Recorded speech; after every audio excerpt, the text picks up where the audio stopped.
saya dikasih satu tema yang luar biasa juga, ini tentang heroes.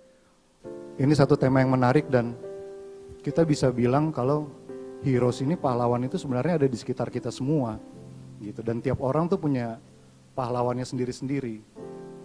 Mungkin berbeda-beda, cuman ada satu karakteristik lah dari seorang pahlawan itu yang bisa diteladani. Dan itu mungkin yang mau sama-sama kita bahas hari ini. Ada kata tuh bangsa yang besar adalah bangsa yang menghargai jasa-jasa pahlawannya gitu, menghargai sejarahnya. Tapi itu memang benar.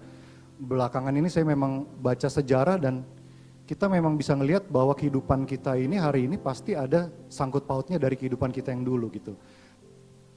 Pengertian untuk setiap kita memang pahlawan bisa berbeda-beda gitu. Kalau saya baca di pengertian pahlawan itu mereka adalah orang-orang yang menonjol karena keberaniannya dan pengorbanannya dalam membela kebenaran atau pejuang yang gagah berani. Ini menurut KBBI.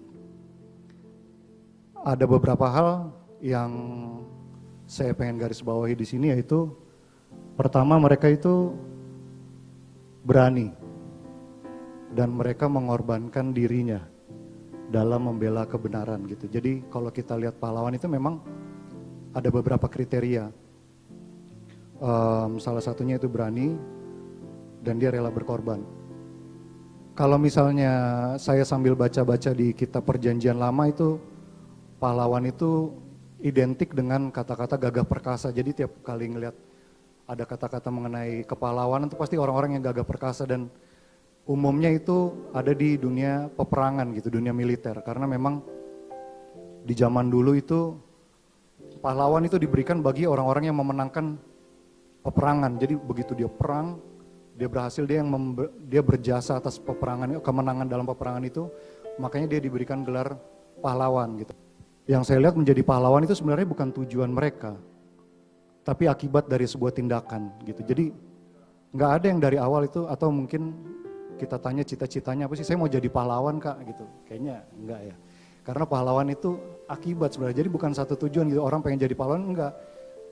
Justru karena apa yang dia lakukan, makanya dia diberikan gelar pahlawan gitu. Itu bukan dia yang mengangkat dirinya sendiri, tapi karena diberikan oleh orang lain, ya kamu sebagai pahlawan. Atau kita suka, saya juga pernah ngelihat orang gitu yang mungkin dia nggak tahu gitu kalau apa yang dia lakukan gitu, dari apa yang dia perbuat itu berjasa bagi saya gitu, itu mengubah saya, dan buat saya, dia ini pahlawan saya nih.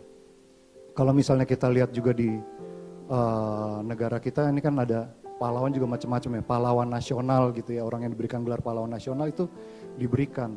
By the way, pahlawan nasional pertama kita itu beliau namanya Bapak Abdul Muiz, dan dia sendiri bukan seorang tentara ya, bukan di lingkungan militer, tapi dia seorang sastrawan. Dia justru berjuang melalui tulisan dia, melalui pendapat-pendapat dia, buah-buah pemikiran dia. Dari situ justru dia bisa kasih satu dampak. Pahlawan itu nggak mikirin mengenai dirinya, cuman ada satu value yang terus dia gali, yang terus dia perjuangkan, yang dia pengen itu kasih dampak buat sekitar. Itu tuh pahlawan yang saya pelajarin. Pahlawan itu karena dia bukan tujuan, jadi saya sendiri pelajari apa sih yang jadi karakter pahlawan itu. Kenapa sih seseorang disebut pahlawan itu? Karena karakternya. Pada saat seseorang berusaha mengejar gelar kepahlawanan, jadi pengen dapat gelar gitu. Kalau di negara Inggris tuh ada gelar kebangsawanan, itu pahlawan juga. Yang paling tinggi itu sebutannya Sir, gitu kalau yang tahu ya. Saya coba lihat, itu gelar yang, jadi mereka punya gelar banyak, ada OBE, ada apa gitu. Cuman yang paling tinggi itu Sir. Jadi kalau udah dapat satu gelar Sir itu, kalau ada acara-acara di kerajaan itu udah beda tuh deretan duduknya tuh. Ini gelar-gelar terhormatnya udah paling depan gitu. Tapi gelar Sir itu pun ada orang-orang yang menolak ya. Diberikan tapi dia nggak mau, dia ngerasa enggak, ini nggak buat saya. Itu buat saya sesuatu juga. Karena kepahlawanan itu yang dilihat karakternya. Dari pengertian tadi, karakter yang pertama yang saya mau lihat di sini adalah berani. Jadi dari yang saya pelajari, pahlawan itu bukan seseorang yang selalu ada di medan pertempuran, di kalangan militer, tapi dari berbagai macam bidang ya, dari berbagai macam institusi, asal orang tersebut mempunyai karakter seperti itu, dia bisa dianggap sebagai salah satu pahlawan di bidangnya, gitu.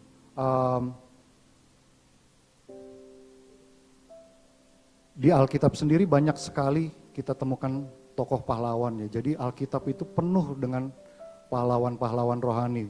Ada lagi sebutan pahlawan iman dan banyak ya. Cuman memang di Alkitab itu kita bisa lihat dan ada satu pahlawan juga yang sedang saya teladani juga, yang dari kecil namanya nggak asing, yaitu Daniel. Satu hal yang mau saya pelajari adalah di Daniel 1 ayat 1. Nah, ini pada tahun ketiga pemerintahan Yoakim, Raja Yehuda, datanglah Nebukadnezar, Raja Babel ke Yerusalem lalu mengepung kota itu. Lalu di ayat 2, Tuhan menyerahkan Yoyakim, Raja Yehuda, dan sebagian dari perkakas-perkakas di rumah Allah ke dalam tangannya, ke dalam tangan Nebukadnezar. Semuanya itu dibawa ke tanah Seniar, ke dalam rumah dewanya, perkakas-perkakas itu dibawanya ke dalam perbendaharaan dewanya. Jadi di awal kitab Daniel aja udah menunjukkan kekalahan bangsa Yehuda dari kerajaan Babel. Jadi awal kehidupan Daniel bisa dibilang bangsanya kalah oleh bangsa lain. Setelah itu Raja Nebukadnezar ini dia perintahkan kepada pengawalnya untuk ambil beberapa orang untuk dibawa ke kerajaan mereka untuk diajarkan mengenai kehidupan kerajaan Babel. Nah, yang menarik di sini adalah Daniel ikut bersama dengan teman-temannya. Kalau yang kita ingat itu namanya Sadrak, Mesak, dan Abednego. Setelah berlanjut seperti yang kita tahu, endingnya adalah Daniel tuh diajarkan oleh kerajaan di sana untuk berbicara seperti orang sana, untuk ikut kehidupan seperti orang sana, menjadi orang sana, harapannya mungkin seperti itu. Cuman berjalannya waktu seperti yang kita tahu, Daniel itu tidak mengikuti seperti orang-orang Babel pada umumnya. Dia tetap meyakini apa yang menjadi nilainya dia. Nah, sesudah berjalannya waktu, tiba-tiba Raja Nebukadnezar ini mimpi. Saya mungkin sambil kita flashback sedikit mengenai cerita Daniel ya. Pada saat Raja Nebukadnezar ini bermimpi, ada satu hal yang lucu gitu. Jadi pada saat dia manggil orang-orang bijaksana, dia bilang, kalian harus ceritain mimpi saya, terus abis itu kasih tahu apa maknanya. Semua orang bijaksananya bilang, ya Raja, gimana ceritanya? Kita bisa tahu mimpinya Raja, orang itu cuma Raja sama Tuhan yang tahu gitu. Di Daniel 2 itu, Raja Nebukadnezar bilang, kalau nggak ada yang bisa solve ini, saya akan bunuh semua orang bijaksana. Nah, kita bisa lihat Daniel ini, karena dia dibawa kerajaan Babel, ternyata dia pandai, dia pintar, dia diangkat. Dia tuh termasuk salah satu orang yang kalau seminggu sekali tuh bisa ngobrol bareng Raja. Nggak semua orang bisa, tapi dia bisa. Jadi istilahnya dia udah turun, dia udah naik lagi nih. Istilahnya kehidupan dia udah turn around nih, dari tadi bangsanya kalah, kehidupannya mungkin nggak jelas, tapi dia bisa tiba-tiba bisa dapat satu posisi yang luar biasa karena kepandaiannya dia, karena kecakapannya dia. Tapi sekarang dia terancam lagi karena dia ada di ujung tanduk. Kalau ini ada satu problem gak selesai, binasa habis. Istilahnya comfort zone-nya dia hilang nih. Yang saya lihat ini dia berani. Di Daniel 1 ayat 17-18. Di Daniel ini kita bisa lihat, kepada keempat orang muda itu Allah memberikan pengetahuan dan kepandaian tentang berbagai-bagai tulisan dan hikmat, sedang Daniel juga mempunyai pengertian tentang berbagai-bagai penglihatan dan mimpi. Daniel di sini dia mempertaruhkan hidupnya dia berani gitu ya. Dia mempertanyakan kenapa sih, apa sih yang jadi ininya Raja, apa sih yang jadi keluh kesahnya Raja, dia tanya. Dan kalau yang kita tahu memang di Daniel 2 ayat 16-17. Maka Daniel menghadap raja dan meminta kepadanya supaya diberi waktu untuk memberitahukan makna itu kepada raja. Kemudian pulanglah Daniel dan memberitahukan hal itu kepada Hananya. Kalau kita lihat tadi di ayat sebelumnya, Daniel tuh pinter. Terus pertanyaan berikutnya, dia berani ngadep raja. Yang saya lihat, ya mungkin karena Daniel pinter kali dia ngerasa dia maju, dia berani ngadep raja. Karena ya dia kalau di kitab itu memang banyak mimpi-mimpi yang terjadi dan Daniel ini salah satu yang bisa mengartikan mimpi-mimpi. Cuman di ayat 18, dengan maksud supaya mereka memohon kasih sayang kepada Allah semesta langit mengenai rahasia itu, supaya Daniel dan teman-temannya jangan dilenyapkan bersama-sama orang-orang bijaksana lain di Babel. Jadi memang pada saat dia di ujung tanduk, dia memberanikan dirinya. Tapi yang saya pikirkan, kenapa sih Daniel berani? Ternyata yang memberanikan dia adalah kasihnya Allah, karena dia tahu Allah tuh mengasihi dia. Itu yang jadi dasarnya dia mohonkan kasih Allah. Jadi bukan dia mengandalkan kepintarannya dia, tapi dia tahu Allah tuh mengasihi dia. Justru karena kasih Allah, maka itu yang memberanikan Daniel untuk dia maju, untuk dia nanya. Dan di endingnya,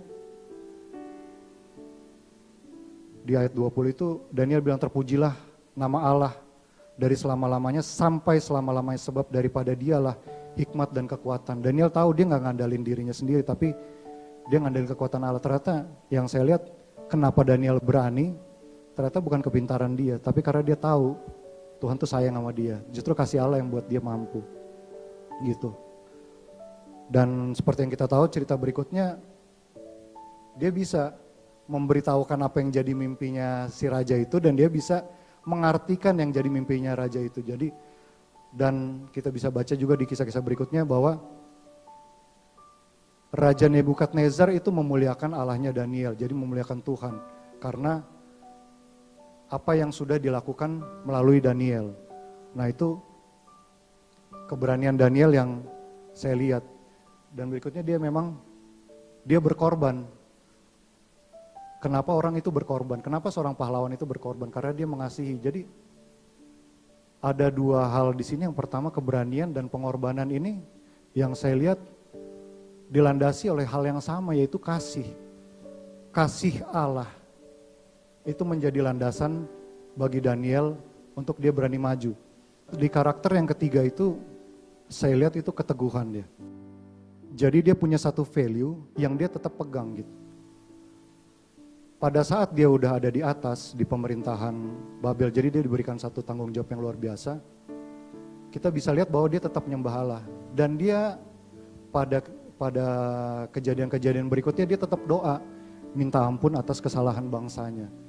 Dan Tuhan ngejawab gitu. Jadi istilahnya yang kita lihat dari seorang pahlawan itu dia konsisten. Pada saat dia punya satu value, dia tetap stick pada apa yang jadi value-nya. Dari Daniel itu saya lihat dia nggak sekalipun nyimpang ya dari apa yang jadi value-nya. Bahkan pada saat Raja Darius pun ada satu peraturan yang dibuat yang itu merugikan dia, di mana kalau kedapatan nyembah raja lain selain Raja Darius itu dihukum. Yang dia lakukan dia tetap doa, dia tetap ini. Dan dia tahu ada hukumannya. Tapi dia tetap lakuin, kenapa? Karena dia berpegang teguh apa yang jadi value-nya. Mungkin kalau udah di posisi Daniel dia bilang, ya kalau enggak karena Tuhan mungkin di kehidupan yang kemarin juga gue nggak berhasil, gue juga udah selesai gitu, gue juga nggak berhasil, gue juga udah meninggal gitu. Cuman karena dia berpegang teguh, akhirnya dia kayak nothing tulus, dan itu yang saya lihat ngasih dampak. Karena kalau kita lihat di kejadian berikutnya pada saat Sadrah, Mesak dan Abednego ini mau dimasukkan ke dalam perapian, itu Daniel nggak ada di situ. Ternyata pada saat nggak ada Daniel pun Sadrah, Mesak dan Abednego ini pada saat diperhadapkan dengan permasalahan yang sama, mereka juga tetap menghasilkan satu keputusan yang sama gitu. Ya, memang seperti ini gitu. Istilahnya ya yang jadi value-nya nggak melenceng, justru ada satu keteladanan. Karena apa yang sudah Daniel lakukan, teman-temannya juga ngelihat, ya udah, kita nothing tulus. Memang karena kasihnya Tuhan kita bisa sampai saat ini ada di sini, dan itu yang juga akan mampukan kita ke depannya. Itu yang jadi pegangan mereka.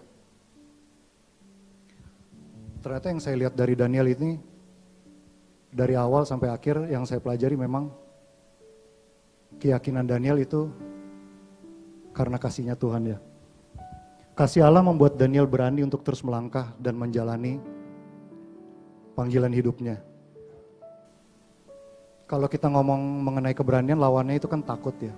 Dalam kita pasti setiap kita ada ketakutan di lingkungan kita, di lingkungan kerjaan, di dalam kehidupan kita, terutama dalam kondisi-kondisi sekarang. Banyak hal itu yang bisa membuat kita takut, sangat mudah untuk kita bisa menjadi takut dalam kehidupan sekarang ini. Tapi kita mau teladani dari Daniel. Dia pintar, dia cakap, dia punya kepandaian, tapi tetap kasih Allah yang jadi landasannya dia. Saya rasa kita semua memiliki kapasitas untuk menjadi seorang pahlawan. Seorang pahlawan itu memang terbentuk dengan sendirinya ya. Ada yang karena kondisi, ada yang karena keadaan. Tapi saya percaya kita semua memiliki kasih Allah dalam hidup kita. Jadi gak ada yang gak mungkin. Saya gak tahu bagi keluarga saya apakah saya seorang pahlawan, cuman yang mau saya teladani dari Daniel adalah kasih Allah yang memampukan saya. Kasih Allah yang memampukan kita semua untuk tetap berjalan, untuk tetap berjuang bagi apa yang jadi value kita. Value kita mungkin berbeda-beda. Kita punya keinginan sendiri untuk keluarga kita, kita punya mimpi-mimpi untuk masa depan kita. Tapi biarlah kasih Tuhan yang terus memampukan kita untuk kita bisa terus jalan. Sekeliling kita nggak pasti, tapi Tuhan itu pasti.